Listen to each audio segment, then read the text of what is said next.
Reggie here, your friendly neighborhood bodybuilder and comic book collector, and I want to welcome you to another one of my live streams. This is Comics Today, a show that we do consistently on Wednesday to celebrate the best day of the week, that being New Comic Book Day, the day in which most LCSs across the country are receiving their comics and putting them out for sale, unless somebody messed some stuff up with the shippers and shipments don't come in. That was not the case for me today. I was able to make it to the LCS, and as the guy was ringing me up at the counter, he said, "Oh, wow, you haven't been here for a while." And I was like, "Well, thank you, sir." I have not been here in 3 weeks because I've been busy or too lazy to drive the 20 minutes to the LCS. You choose which one. But this show is our opportunity to come together and to basically talk about what it is that we may have picked up at our local comic shops or purchased online if you were unable to make it to an LCS or do not have one in your local area. In addition to that, we typically talk about some type of news or current event, something that is happening out there, and I have a guest on to help me to make sense of that event. And I can tell you for a fact that I have been waiting probably for like 3 weeks to talk about what we are going to talk about, and it is the fact that creators in droves, in some respects, are abandoning ship. They are leaving Marvel and DC in droves. And I've been waiting to talk about this one. And so we are going to dig into it in just a moment.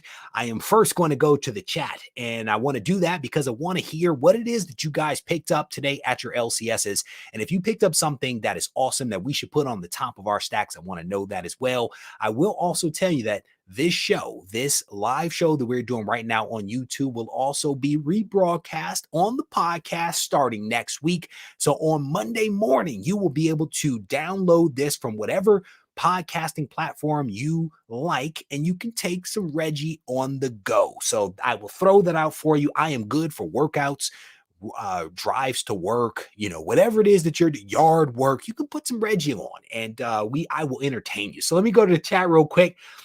Who is that? Shadow. Oh, I missed it. Shadow picked up King Spawn, Nocterra 6, and a couple of other comics that were delayed because of shipping. I literally just spoke about that. That is one of the dangers right there. One of the dangers. Paradise is in the house. Shayna, how you doing? It is good to see you. Welcome, welcome, welcome. What is that? Steve says, hello. All fast running, fast running hard creators make their own dreams happen. There we go. Scrolling through, Philtastic, what is he saying? No visit for me, but after Saturday, back to Stranger Comic. Oh, there you go. That's what's up. That's what's up. So I dropped a bonus video on Saturday for my friends over at Go Collect. They gave me an opportunity to sit down and talk with the folks from wickedmonkey.com and also the president of Stranger Comics. And we talked about, some of the things that are happening out there with Kickstarter and indie funded type of projects.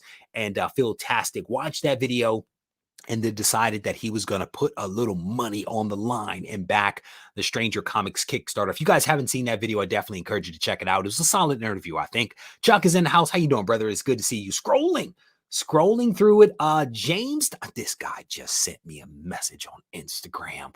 James, it's good to see you, brother. He said, picked up Dark Ages #1. Here's the thing. Dark Ages #1 was on the counter. I looked at it. I read it. I was like, oh, that's Spider-Man. Didn't buy it. I don't know how that happened. Didn't buy it. I need to get it. But he picked up Static 3, Spawn 321, Ultimate Fallout 4, Facsimile, and a few other books. James, it is good to see you, brother. Let me see. Toadman is in the house. He picked up Dark Ages #1 and Sinister Wars #4. Scrolling through, Rob says, what does he say? Wife is on vacation. No LCA. Brother, oh, I get it. Wife is on vacation, so she's with you. So you can't go to the LCS. I actually get that, and I respect it. Okay. I respect it. All right. I think, here we go. What was that? Let me see. One sec. Mitch says, CGC finally, after 6 months, sent into the LCS. Amazing Spider-Man 361. Congrats on that. Congrats on two 9.8s, that being ASM 361 and 316. Solid stuff. Let me see. What is this? I love it when my wife goes on vacation, but then I'm glad when she returns. Well done. Let me see. Fat Dad picked up Department of Truth 6 print incentive error cover and the replacement cover. Grabbed 3 covers for Geiger 6 and the Ultimate Fallout facsimile. Good stuff. I'll show you guys a couple of the books that I picked up today. And there was this book that the guy looked at and he was like, "Oh, you haven't been here in several weeks." And I'm like, "Yes, I have not." The Me You Love in the Dark. I think it was Mark Andrews, who is actually not in the show right now. He in the chat, he's actually out to dinner with his wife, and he was like, for sake of not being in hot water, I am actually not going to watch you or talk about you today. But he put me on to that. I actually read it. This is a Scotty Young written comic, and I did not know how that was going to go. I read it. I enjoyed it. I thought it was trippy. I'm interested to see where issue number 2 goes, because that could be make or break for a lot of books. That is not the case for Geiger. Geiger 5, read this one. Solid. I am still enjoying Geiger. I enjoy that character. I have issue number 6 as well, but I read 5 today. It was pretty good. I have not read this one, Tankers, issue number 3.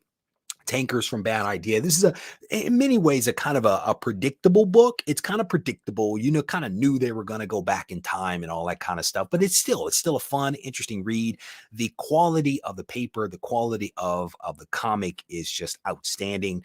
And that is just not a bad idea. Icon and Rocket season 1, issue number 2. Interested to read this one to see where it goes. As I mentioned, a lot of issue number 1s can be okay. And then the question is, where are you going to go with the story? So I'm interested to read that one to see if they are taking us in a new direction, or if we're just going to continue to get rehashes of stuff. I just lost one of my lights because I have not plugged it in. Scrolling through. All right, cool. So one other thing that I wanted to mention here real quick from the top. The reason that James Tomlinson reached out to me, the reason a couple of other people reached out to me is probably months ago, I talked up a comic that I read and I thoroughly enjoyed it. I thoroughly enjoyed this comic. And I was not shy about encouraging people to pick it up and to read it. I bought multiple copies of this comic myself. And then we started to hear rumors. We started to hear some rumors out there a few months ago that there could be a TV deal in the works, a movie or something like that. And today we got the official word that Nocterra is going to be made into a TV show. So this is from Scott Snyder, one of the co-creators. Says, "So huge news. Tony and I just finalized our Nocterra TV deal. Couldn't be happier with our partners and excited for what's to come. The official announcement with all the details will follow in the coming weeks. Thanks so much again." And he says Arc 2 is going to be fun. And I'm guessing he's talking about what comes after issue number 6. I'm guessing that that's what he's talking about with Arc 2. I've read Nocterra. I enjoy it. And I think my buddy, Super Honorable Nephew, may have had a feeling that some magic was going to happen, because this guy started out with just a handful of copies of Nocterra, and then it exploded. I don't know how many copies he has, but it has to be in the dozens. So shout out to Super Honorable Nephew for embracing Nocterra and putting Scott Snyder over the top. Again, if you guys haven't read it, check it out. I don't know if you want to buy it at this point, and I simply say that because I was on my comic shop when the news broke, and they're selling, I think it's like fine copies right now for like 20 some odd dollars, which I think is a little crazy, especially when it was available for cover just not that long ago. But you guys will make your own decisions what you guys want to do. So Superior says, "I glad I recently picked up a 9.8 glow in the dark cover. That's what's up." Doug is saying, "Glad Reggie made me buy a few copies of Nocterra." First of all, I don't make anybody do anything. I put information out. I may encourage you. I may nudge you, but I don't make anybody do anything. Okay. People are, just in case Doug's wife is watching, I did not do it. What is this? I'd like the Geiger universe to be a show. Hey, let's make it happen. Let's make. I am down with like post-apocalyptic stuff, and I always have been into post-apocalyptic things. Whether you're talking about Mad Max or Pitch Black or any of that other stuff, I am into that kind of stuff. I dig that for whatever reason. So are we all going to be rich? I don't know. I think Super Honorable Nephew is going to be richer than all of us because he literally has like all the copies, no doubt about that one. So my man Rob is in the house. Neo, it is good to see you. It is good to see you, my friend. Just grabbed a few more copies of Nocterra. Love the series. There you go. And again, I started buying it not because I knew that it was going to be made into a TV show. I started buying it because I actually enjoyed it. I actually read it and I enjoyed it. And in my head, I could see them making this into a movie or TV show just because, you know, there are some things you read and you're like, there's no way that could ever go to a screen. It just doesn't work. But this is one where I felt like they could adapt it into something. So it'll be interesting to see if it ever happens, because that's the other part of it. Just because there's a deal, just because something's been optioned does not mean that we are going to ever see it. And if we do, it could be years before we actually see it, before they get it right and all that kind of stuff. Steve says, I just finished reading Geiger and I am kind of sad. Hey, don't ruin it. Don't ruin it for me. Okay, I'm only on issue 5, brother. Issue 6 is over there. Don't ruin it for me. What is that? Matt Witt said, I bought a few copies of Nocterra because I've read a few of Super Honorable Nephew's tips in the past. This guy has great. No, that guy gets his. Never mind. I don't know. What is that? Nocterra is prime for Walking Dead. Hey, bring it on. Bring it on, Steve. A lot of stuff appears to be coming. Okay, I think I'm all Rocketeer reboot. I have not heard that one. Maybe I should hold on to my Rocketeer comic that is currently on regiecollects.com. Maybe I should if it is coming. Anyway, as I promised at the top of the show, one thing that has been on my mind for like the last 3 weeks or so has been all of the creative people that are jumping ship from Marvel and DC. And I had originally planned to talk about this weeks ago, and I just could not get to it. And for one reason or another, just could not get to it. But that might actually be a good thing, because ever since the first shoe drop, there has been more shoes that have fallen week after week after week as we hear about more and more creators that are opting to leave Marvel and DC and go to Substack. And I think that there have been a few YouTubers that have already talked about this over the last couple of weeks. Not that I've watched the shows, but I have seen the thumbnails and things like that. So I know folks are talking about it because it is a big deal. And so we are actually going to talk about it today. And I have my guest that I'm about to bring on screen. This is a face that many of you know. You've seen him at least 10 times because he has a punch card that says so. Doug, it is good to see you, brother. Hey, Reggie, great to see you. All right, brother. So my apology for the last minute sending of the link. Doug, I was literally on the treadmill, not treadmill, I was on the Stairmaster. Doug sent me a message. He said, hey, you think you can send me that link? And I was like, brother, my bad. I've been trying to play catch up after traveling for a week. I am like on the struggle bus, but I will get it together. But thank you for being able to join me to talk about Substack and possibly some other topics. Always happy to join you. So the very first question that I have for you, Doug, is what the heck is Substack? Because while people are talking about it, while it's in the news, there are a lot of people out there that are like, what are you talking about? So with everything that you've read, everything that you've heard, how would you describe Substack? So on a really basic level, it's a newsletter subscription service that's behind a paywall. And what's interesting to me about that model, and there's a lot of other nuanced things that make it unique, but this type of model was something that was used on the internet like 20 years ago, and it pretty much completely disappeared and was wiped out by social media. And now it seems like the cycle has kind of moved back to that system, and I think there's a variety of reasons for that we can chat about. But some of the other things that make it unique, it's attracted some financial support through investors. It's grown consistently for several years. It's attracted a lot of journalists first, and now other writers. And they, in addition to providing funding to the writers through the subscription model, they also provide grants and what to me sounds like, from what I've read, almost like advances against royalties, which is more common in book publishing. And I think that element has allowed some writers to choose to leave other paying gigs because they can get a nice payment up front while they're working on their content before the subscription dollars come in.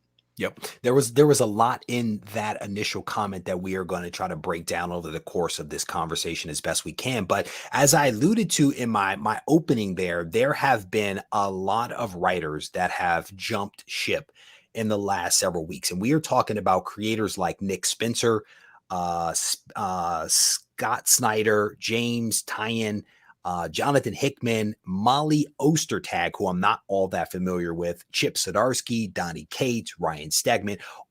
That's like a who's who list of like who was hot in 2020 and also in 2021. That is a lot of creators. You touched on it briefly in your initial response, but what do you think is the draw for these creators to actually move over to Substack? What is it? Is it just the money, or is it beyond that? That's kind of where I'm going. I think first and foremost, it's probably the money. I think it was James Tynion who said that he would make significantly more from his contract payment from Substack than he would for all of his DC work, like in a significantly more money. So I think that's kind of first and foremost. Here, before you go on, let me share this real quick. To that point that you literally just made, I had this quote pulled up from him, and it says, "And then I received another contract, the best I've ever been given in a decade as a professional comic book writer, a grant from Substack to create a new slate of original comic book properties directly on their platform." That is from James Tynion. And I think basically the first part of that was he got the 3-year exclusive contract from DC to continue writing Batman and whatever else. And then right after that, he got the Substack. He's looking at the two of them and he's like, not even close. Substack it is. But go ahead with your thought. I interrupted the flow. Hopefully I didn't ruin it for you. No, that's fine. Yeah, so I think the money is the primary driver, but there are other things that are attractive. I think the creative freedom is a big one.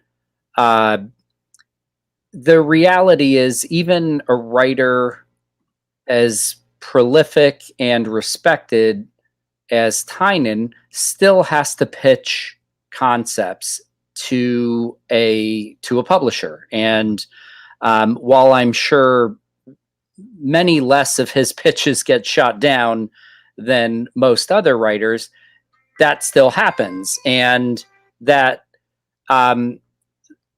there are still editorial constraints, especially working with a major publisher. Now, Tynion's also done a lot of work for Boom, like, with Something is Killing the Children and Department of Truth for Image.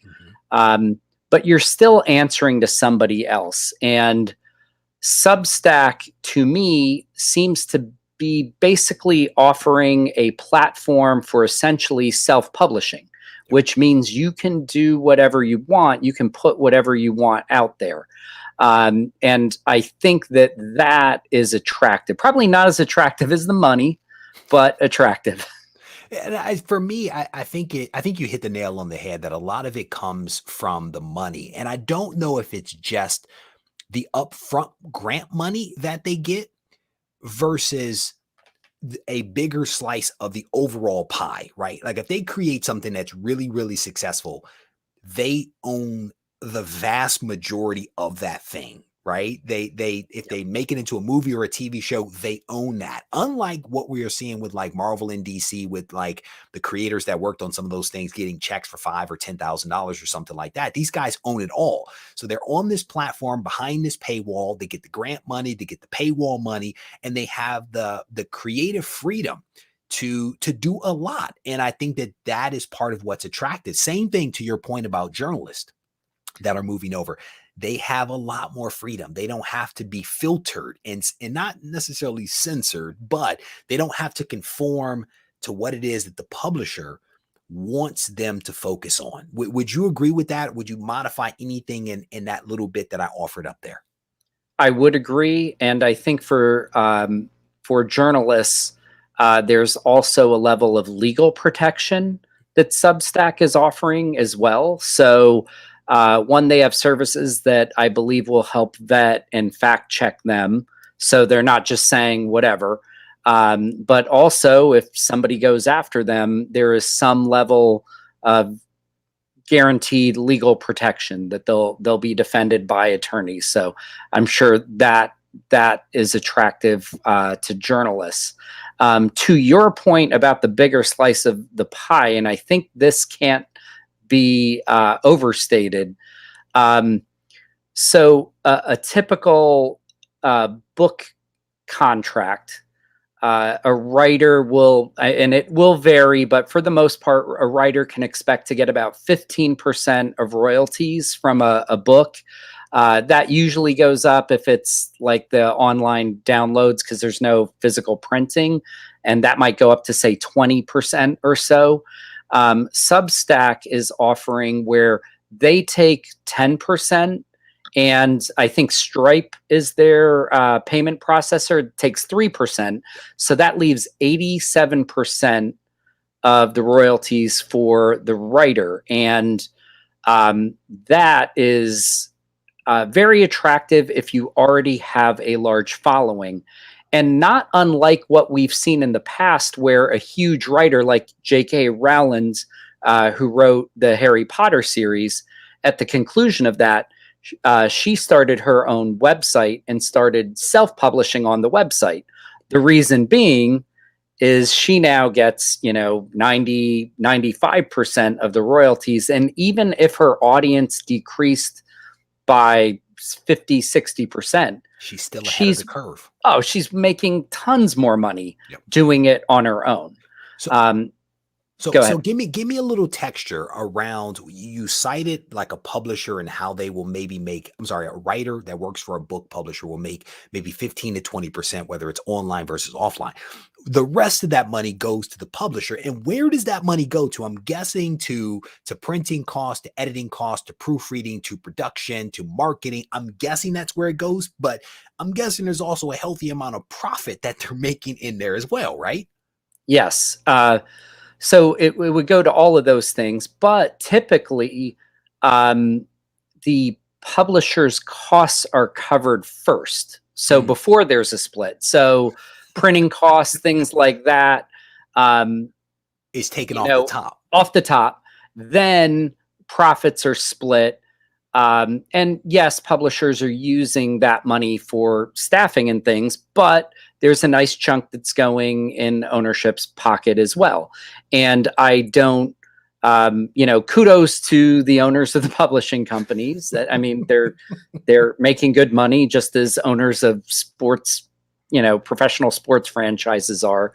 But there is this ongoing argument that once your talent is bringing in the readership, really, what is their value to you? And perhaps someone who's newer, less established, 15% might, be very appropriate in that grand scheme of things in the split. But once you have a huge following, you're the draw at that point. Maybe 80% is a more fair share for that well-established writer who's bringing that readership with them. Now, what's funny is that I watch a lot of like music stuff, like insider music stuff, because I enjoy that. There are a lot of parallels between what I just heard you say with book publishing And with music, right? The music producer, or I don't even know what you call the term, but the person that's in charge, that owns the record label, they make the bulk of the money. And the artist that is out there putting forth all this creative effort doesn't reap as many benefits. And that's why there is a big movement right now for people to go independent. That way they have more ownership.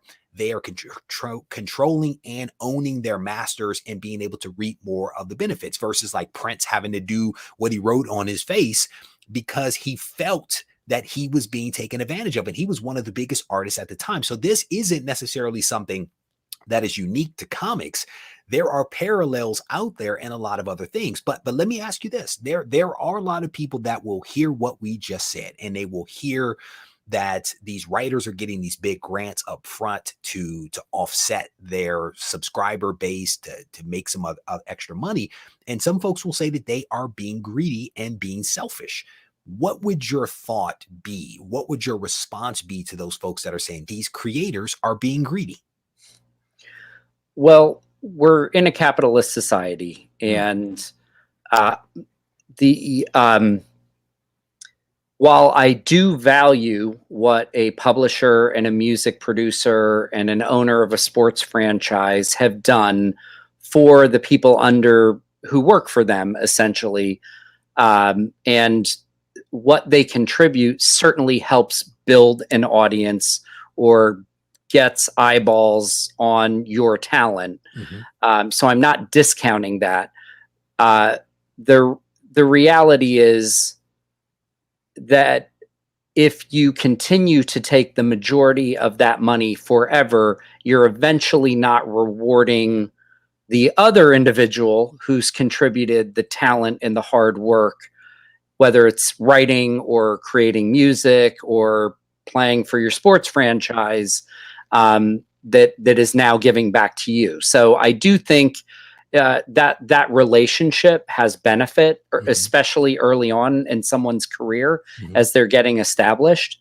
But I do think that if a sports franchise owner or a music producer or a comic book publisher does not recognize over time that once somebody has a huge following, that they are doing more of the marketing work with their name and isn't recognizing that financially, then because we're in a capitalist society, someone is eventually going to say, well, I can get paid more by doing something elsewhere than for you. Right. So thank you very much for what you've done for my career, but now I'm going to go make more money elsewhere, just as anybody else might, working for a company. Yep. And that's basically what James Tynion said. He said, there's only so many hours in a day. And either I can continue to collect this check from over here, or I can strike out on my own and be the owner and in control of my own fate. And you kind of have to respect that. But at the beginning of this conversation, I rattled off a ton of different creators from Marvel and DC, from Image, from Boom, et cetera, et cetera. These creators represent titles like Amazing Spider-Man, Batman, X-Men, Daredevil, Venom, King in Black, Absolute Carnage, and Thor, just to name a few. As readers of comics, as readers of these titles that I just mentioned and the names that I talked about earlier, should we be concerned? Should we be concerned that the quality of those titles at Marvel and DC are going to nosedive? What are your thoughts? So I think there's some history you can look at, and that is when creators left en masse to form Image Comics. I am not an expert on that early 90s era. From what I saw, I do think that some of the quality suffered initially at the major publishers. Yep. But they still have huge intellectual property. So even if the quality suffers for a time, they're not going to go belly up and lose all their readers. It's kind of neat to watch a new market open, a creative owner market open, which there is a lot of different creator-owned opportunities now, not just Substack. But I think that's a interesting thing. And I'll be honest, having worked not in the comic book industry, but in the comics industry that is somewhat adjacent to it, it is hard for new talent to break in and to get those opportunities sometimes because the established people are in front of you. Sucking up all the oxygen and the opportunities. Absolutely. So I am kind of excited that there's going to be a whole lot of really talented people now who've maybe wanted to write Batman or Spider-Man or some other series all their life and would never have the opportunity because they're number 20 in line. Well, maybe now they're number 1 or 2 in line. That's pretty cool. And I'd like to see where that goes. And yes, talent might suffer in the short term. There's a lot of great writers and great artists out there, and I'd like to see what they do with their shot. I think we're going to see some incredible, new names popping up at DC and Marvel. I think that you just hit the nail on the head, that while there could be some negatives, there are also a lot of positives. And one of those positives is that with having these people go to Substack, it actually might give someone out there an opportunity to rise to the occasion. And we might get the next Donny Cates or the next Chip Zdarsky or the next whoever that is like, hey, I've been waiting for my shot. Now I get it. And I think it's wonderful because to some degree or another, maybe these companies were too reliant upon those names that I just mentioned a few moments ago, and they weren't necessarily developing their bench strength. And now they have to go to the depth chart to see who might be able to step up. Because as you remember, I talked about the fact that Batman titles actually represent about 75% of what DC is going to be putting out in November and December. That's a lot of writing that someone is going to need to do. Someone has to represent that and tie it all together. And now we could get a new crop of people that are actually coming in. One of the other things that a lot of people are concerned about is the notion that Substack is going to do away with physical comics. Have you heard that rumor?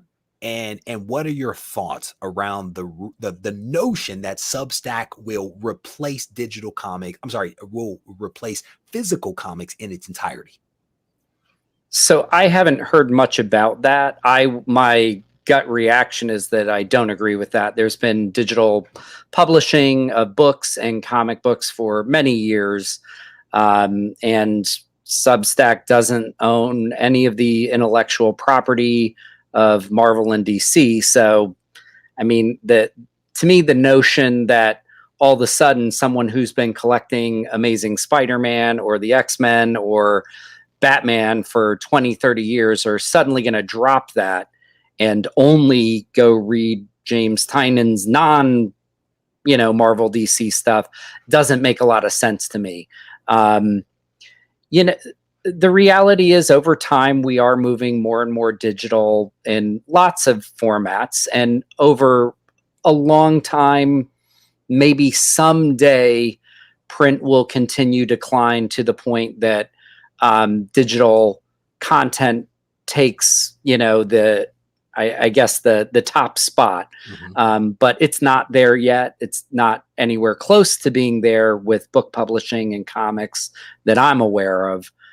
So I don't think Substack is going to have a significant impact on that. So I want to show you this quote from someone, and I want to get your impression on the other side. This is, I think, James Tynnion. He says the comics industry is undergoing a tremendous amount of change. And I want to experiment and try new things because I think creators making the books they want to make, the way they want to make them is going to be the way we pave the road to the next few decades of our industry. What are your thoughts on that as you read that? It really hits home because as a writer, I doubt there's a writer on the planet who at some point hasn't written something that they loved, that they thought this is fantastic. And an editor or a publisher had a reason to say no to that project. Yeah. Just like, in your business, I'm sure there's something you pitched that you're like, I know this would be awesome. Yeah. And someone comes up with a reason to say no. I always say that there were 2 general managers in the NBA who decided there are reasons not to draft Michael Jordan. Yeah. Yeah. You know, so they both got fired. well, one of them got Hakeem Olajuwon, so I think he did okay. He did. It was okay. He did fine. But I thought that was an interesting quote, because as a creator, he's basically saying, hey, I just want to create and I want to have some fun and I don't want to be filtered, right?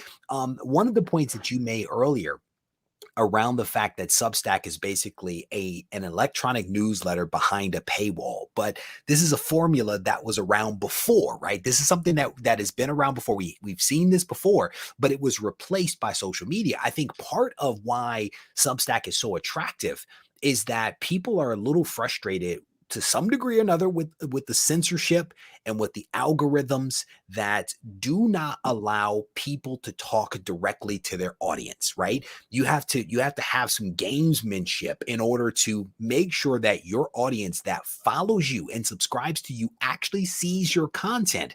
It's not as simple as, here it is, everybody, 100% of people have the access to it. And I think that is part of what makes Substack attractive, is that the creators have the opportunity to engage their audience directly without a filter, without an algorithm deciding who gets to see it.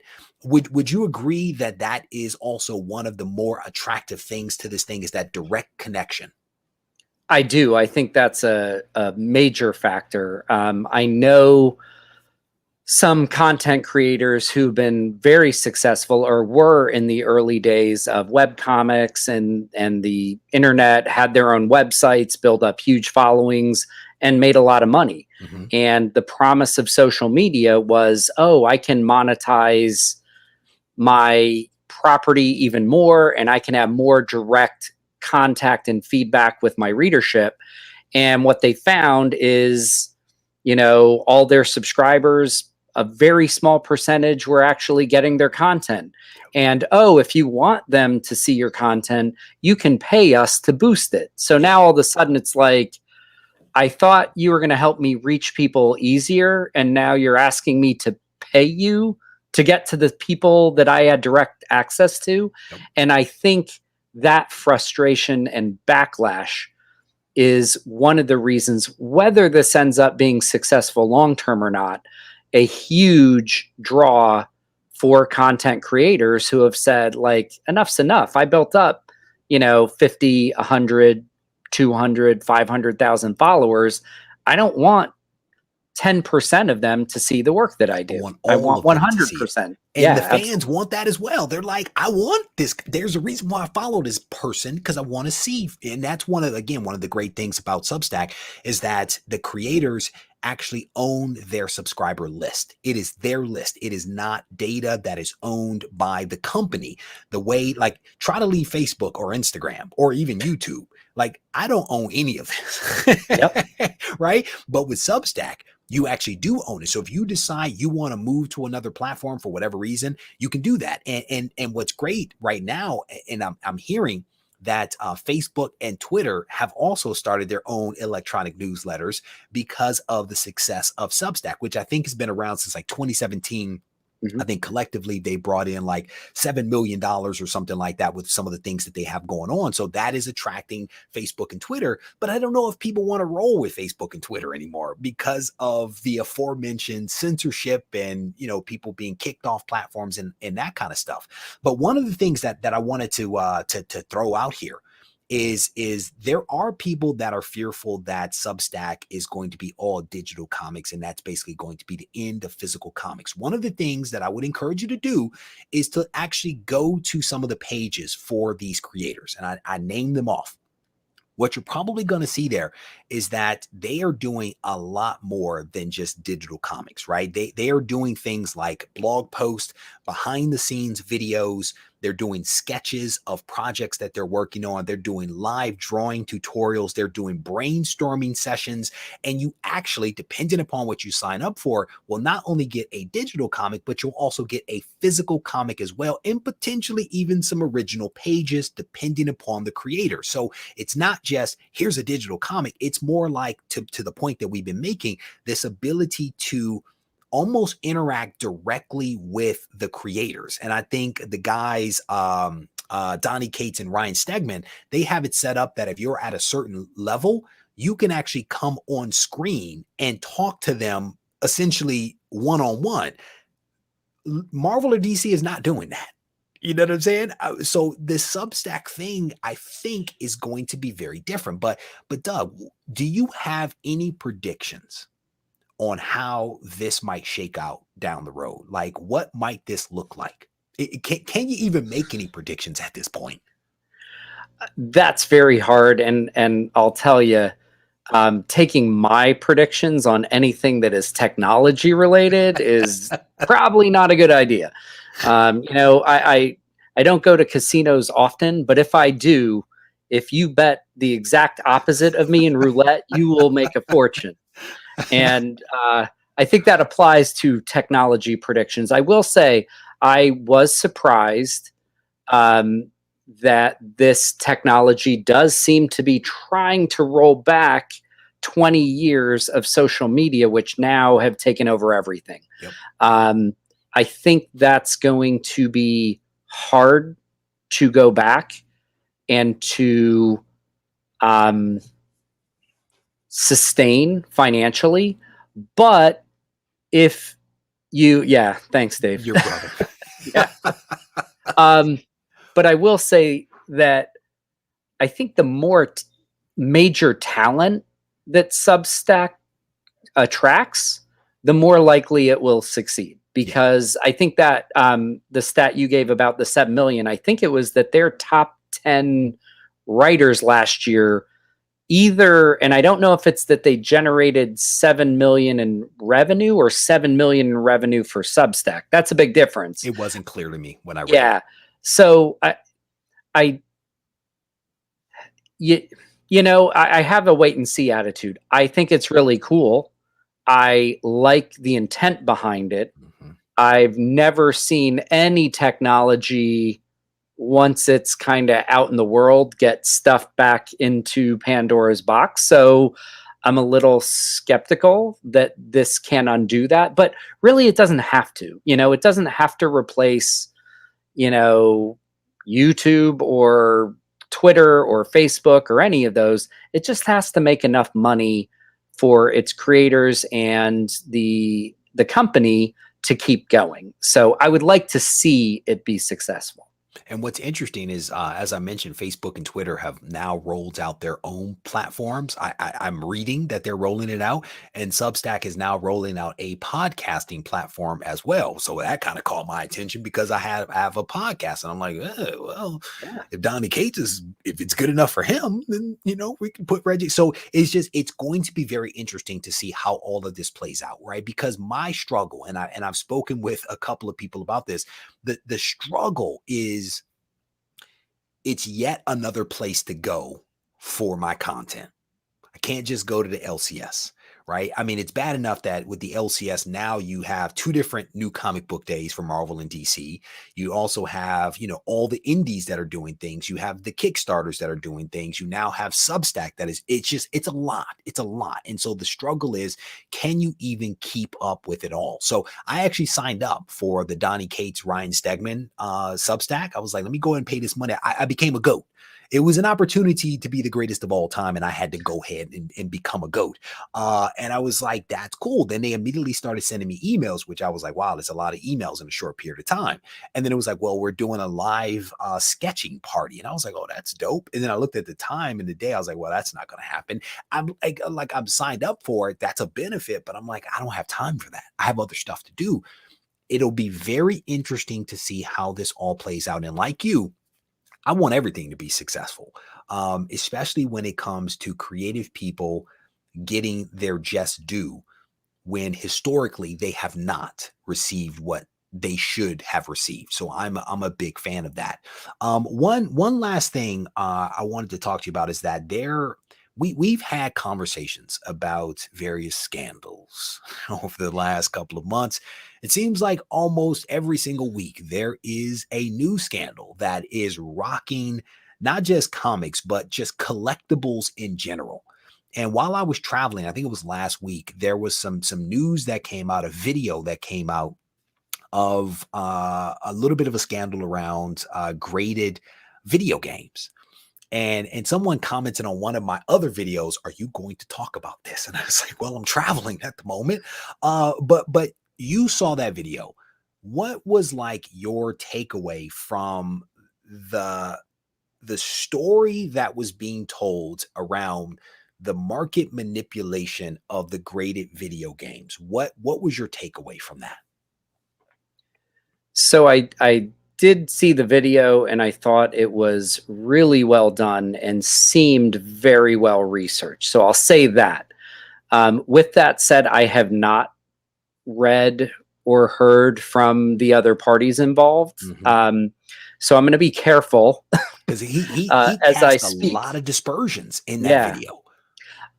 The thing that interests me about the video, and I would encourage, whereas the last one we talked about, I would not encourage people to watch. This one I would. This one I would too. Yeah. Yeah. I'll try to put a link in the description, but go ahead with your thought.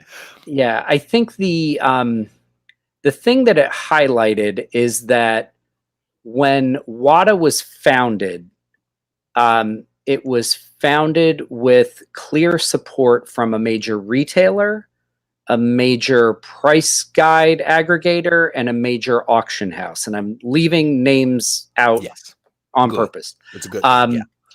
I think that while there's probably two sides to the story, it is very clear that WADA benefited from that, and that FMV was probably heavily influenced in the past couple of years by some of the interaction of the different players. And by far and away, the biggest was that when there was one early massive record-breaking sale, that the buyers were involved behind the scenes in those partnership companies. And to me, that's, I think, a really important factor. And again, I haven't heard parties defend themselves yet. Yeah, I haven't heard that other side. But I will say this. We throw around the term conflicts of interest, conflicted interests a lot. I actually mentioned it in a blog post that's coming out later this month. I think it's important that people understand that conflict of interest isn't just about an actual conflict, but it's also about the appearance of a conflict.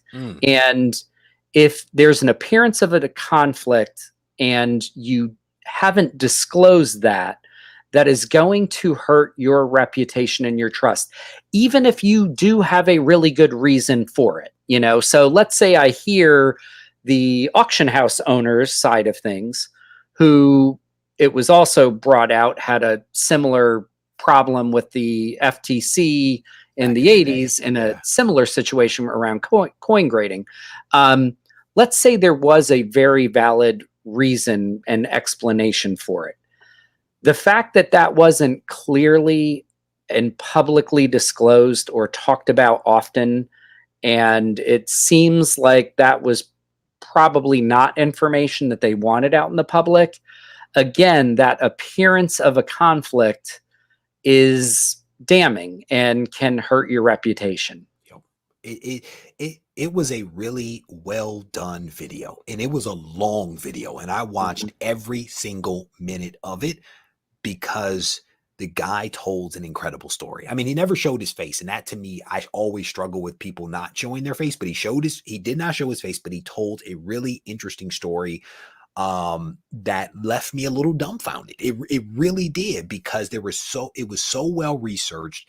The dots that were being connected were logical dots, and it wasn't like, DC's going out of business because this writer got fired 2 months ago, right? There were true connections, and I would encourage people to watch it and then to decide for themselves what they do. I think a point that we have made in previous videos is that transparency goes a long way. Just be transparent, just be open about it, just talk about it and share it. And I will tell you for a fact that I've spent a lot of time over the last like year or so thinking about investing in different companies related to this hobby of comic books. And I spend a lot of time thinking about all of the conflicts of interest that could come about as a result of that. And I have not invested in anything because everything becomes a conflict. And it's like, you don't want to be this broken record of like saying, well, I own this, I own that, I'm part owner in that. But that's what you would have to do because everything is so intertwined. And it's a real struggle. And so again, I would encourage folks to check the video out, decide for yourself if it makes sense. I will tell you, Doug, one of the conversations we had was about what comes next after graded video games. If you remember that conversation, we talked about VHS tapes, and we've spoken about that probably 4 times. I don't even know if it makes sense to do that. And I say that because if this was truly manipulated, then what we saw with graded video games is not authentic. And we probably will not see that type of explosive growth with any other collectible because it was manipulated to produce those types of results. You know, does that make sense? Yeah, I do. And I want to make put an asterisk on that because I do agree. Without question, from the video, it clearly seems like FMV was manipulated and the market was manipulated. There were video game collectors for a long time before WATA, and there was a grader before WATA. And there were video games that were graded that commanded in the tens of thousands of dollars. And that's a legitimate collectible. So I do want to say that. The fact that it suddenly jumped to 100,000 to $500,000 to $1 million to $2 million, that I think is the bigger thing that gives me pause. It's not that I don't believe video games are a legitimate collectible, because I think they are, but I think it should give, especially newer people that are speculating or coming into a new alternative investment market, to not just trust the fact that, oh, all of a sudden FMV has doubled or quadrupled or gone up 10x in a short period of time. You should ask why that is. And some of it might be that people were locked in with very little to do during a pandemic. And some of it might be that there are actors, influencing FMV because it benefits them financially. Well said, brother. Before I let you go here, Doug, any parting thoughts that you want to make about the 2 topics that we've covered off on? Or do you just want to go ahead and shout out your social media before I let you go? Like, what's your preference, sir? I think we covered it. Social media, I'll jump to that. The best way to reach me is through Instagram at doug.bratton, BRATTON.9. And every Wednesday, like today, on regiecollects.com, I do a blog post. Reggie just popped up my one from today. Next week's blog, I'm kind of excited about because it's about my 1-year anniversary of writing on your website, and my collaboration and partnership with you, which I greatly appreciate, Reggie. I'll be honest, brother. When I read it, I was like, oh, wow, I did not know some of that. So it was a fun blog post for me to read as I posted it up and scheduled it for next week. So yeah, I appreciate all of the work that you put into these blog posts. And more importantly than that, I honestly appreciate the friendship. Like we talk fairly often, and I just enjoy our chats, even if it's like interrupted by a few hours over the course of the day, because we're both busy, I still enjoy our interactions. And like, even when we prep for a show, it's not a tremendous amount of time. It's like, okay, here's what we want to talk about. Here's what I think I may ask you. And then we move on. It's probably the shorter part of what we do in terms of like collaborating, but I enjoy it. and I'm very thankful for you. And again, you may have to get another punch card because I have a feeling we'll be doing this a couple of more times. The feeling is mutual. I appreciate you, Reggie. All right, brother. Be well. Love that guy. All right, so we covered a lot of ground in this I was about to say podcast. We covered a lot of ground in this show. This Substack thing is something again that has been on my mind for a while. It's been on the radar. I'm glad we were finally able to dig into it, and I don't know if we have all the answers. I honestly don't know if this thing is going to be successful in any way, shape, or form. But it is, again, it's contributing to, in my mind, all of the excitement that is really happening with comics, right? This is a wonderful time to be in comics because there's just so much going on. And this is a continuation of that. And so I'm not saying that people have to like it. I'm not saying that they have to sign up for it, but at least have some awareness and some understanding of what is actually taking place in our hobby. And that's kind of what I wanted to cover off on. But before I let go, I want to actually head over to, let me go to the chat real quick, because I realize that I typically wrap up immediately after the guest leaves. So let me go to the chat real quick. Doug is going to forgo the pillowcase for the entire set of... This guy's talking about duvet covers. Philtastic, well done, brother. Well done. Milt is saying love. Doug just does a good job. He really does. I mean, I am very thankful for all the guests that come on the show because folks show up, they deliver, they share their point of view, and I think it's really, really awesome. Jorge says, Substack, NFT comics, too much change. Are you telling people to get off their lawn? Jorge, you're right, bro. I mean, that was what I was trying to represent earlier. There is a lot that's going on, and I don't know if we can participate in it all. I don't know if we can participate in it all, right? I think that we are going to, like we have to pick and choose comics on New Comic Book Day, pick and choose what it is that we want to participate in, because I don't think we're going to be able to do it all. Not unless you're retired and just have nothing but, a ton of money and a ton of time. I am going to be picking and choosing. I have not picked up another NFT. I talked about VV for a couple of weeks. I picked up some VV stuff, and I haven't bought anything since then. I mean, they've continued to like offer more and more things, and I can't do it all. I cannot do it all. So Todd says Doug is great. He is objective, and he is. He is. And we oftentimes agree on a lot of things. There are some occasions where we don't see eye to eye, but he just does a good job. No doubt about that. What is this? Sabretooth says characters are Marvel and DC's ace in the hole. The intellectual property with these two companies is incredibly strong. There is no denying that. All they need to do is to find some additional great creators that can come on and write and draw these wonderful characters and bring them to life in new and exciting ways, and they will be okay, So let me see, scrolling through some of the comments here. Speaking of it, that's a really bad dad joke. Okay, I know you have two kids, but you cannot tell jokes like that up in here. I swallowed wrong. I don't know what's going on. All right, get off my lawn. Well done. Well done. Marcus is like, NFTs are redunculous. The thing about it is it's like everything else, bro. At the end of the day, we don't know which direction these things are going to go in. People back in the day, and you know this, threw comics away because they were considered worthless. They were considered periodicals that were just read and discarded.